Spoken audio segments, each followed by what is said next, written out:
কোন দল ভোটে জিতবে আর কোন দল ক্ষমতায় আসবে এটা আমরা নিজেও জানি না। রুমিন ফারহানা, হাসানাত আবদুল্লাহ সহ এনসিপির আরেকজন নেতা সেখানে গিয়েছেন বক্তৃতা দেওয়ার জন্য। তারা সেখানে মনোনয়ন পাবেন, বক্তৃতা দেবেন। সেখানে রুমিন ফারহানা বলে উঠলেন যে আমি চাইলে গুন্ডা পান্ডা নিয়ে আসতে পারতাম, এটা কোনো বিষয় না আমার জন্য।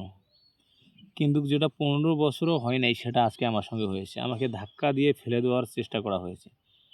হাসানাত আবদুল্লাহর সহকর্মীরা তাকে নাকি ধাক্কা দিয়ে ফেলে দেওয়ার চেষ্টা করছে, অথচ এটা পুরোটাই কিন্তু একটা মিথ্যা বা বানোয়াট কথা। রুমিন ফারহানাকে বাদ দিয়েছেন বিএনপি থেকে। তিনি বর্তমান স্বতন্ত্র একটা পার্টি। তিনি নিজেই বলেছেন আমি 15 বছর যে কষ্টটা করছি বিএনপির জন্য, সেই বিএনপির নেতাকর্মীরাই আমাকে ধাক্কা দিয়ে ফেলে দিয়েছে। তাহলে এখানে তুমি হাসানাত আবদুল্লাহর কথা বললেন কেন? হাসানাত আবদুল্লাহর কথা বলে কি এনসিপির খারাপ করতে চান? এই এনসিপির জন্য আজকে দেশটা এত ভালো আছে।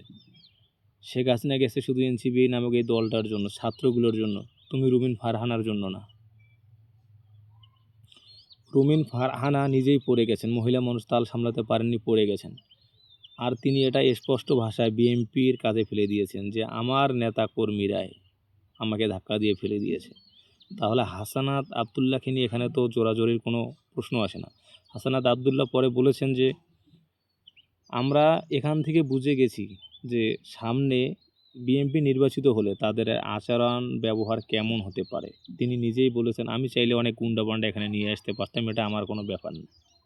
তিনি এটাও বলেছেন যে পুলিশ জনগণের দায়িত্ব পালন করবে না, জনগণ পুলিশের দায়িত্ব পালন করবে, এটা আইন দেখবে। আইন তো আছে না, বর্তমান আইন তার কঠোর ভূমিকা পালন করছে। এই জন্য আমরা ভোট দেওয়ার সময় অবশ্যই ভালোভাবে জেনে শুনে ভোট দেব। কারণ বর্তমানেই যে দেখা যাচ্ছে আমাদের বিএনপির আচরণবিধি, তাদের নেতাদের মনে হয় তারা না জানি কি পাইছে এখানে। এখনই বোঝা যাচ্ছে তাদের আচরণবিধি, তারা আসলে সামনে ক্ষমতা আসলে আমাদের সঙ্গে কী ব্যবহার করবেন। আপনার ভোট আপনি দিবেন, আমার ভোট আমি দিব, আমরা জেনে বুঝে ভোট দিব। আপনার আমার এক একটা ভোটেই নির্বাচিত হবে একটা সরকার।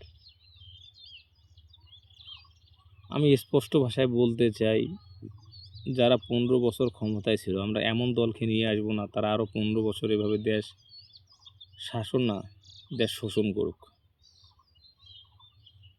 জামায়াতকে আমরা সংবোধন করব, এনসিপির সঙ্গে তারা একজোট হয়েছে, আমরা চাবো তারাই আসুক ক্ষমতায়, তারাই দেশ চালাক। কারণ এই বিএনপি গুন্ডা পান্ডাগুলো আমরা আর চাই না। ভালো থাকবেন সবাই, আল্লাহ হাফেজ।